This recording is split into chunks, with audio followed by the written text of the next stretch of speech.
চট্টগ্রামের রাউজানে নাসিরউদ্দিন নামে এক যুবদল কর্মীকে কুপিয়ে মৃত ভেবে ফেলে গেছে দুর্বৃত্তরা। শনিবার রাতে তাকে অস্ত্রধারী সন্ত্রাসীরা এলোপাতারে কুপিয়ে আহত করা হয়। নাসিরউদ্দিন রাউজান উপজেলার কদলপুর ইউনিয়নের ৬ নম্বর ওয়ার্ডের শমশেরপাড়া গ্রামের নুরবক্স ড্রাইভারের প্রয়াত দদু মিয়ার ছেলে।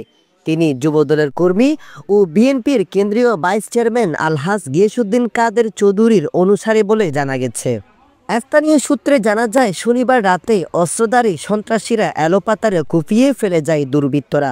পরে স্থানীয় লোকজন ও তার পরিবারের সদস্যরা তাকে উদ্ধার করে চট্টগ্রাম মেডিকেল কলেজ হাসপাতালে ভর্তি করান।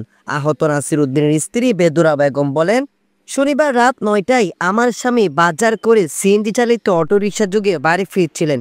এ সময় পেতে থাকা মুখোশধারী সন্ত্রাসীরা আমার স্বামীকে এলোপাতারে কুপিয়ে মাথায় মারাত্মক জখম করে ফেলে যায়।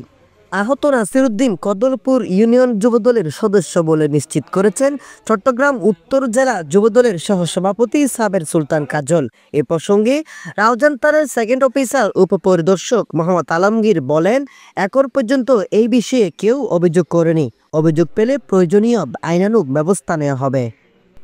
Desk news, smile TV, Raozan, Chittagong.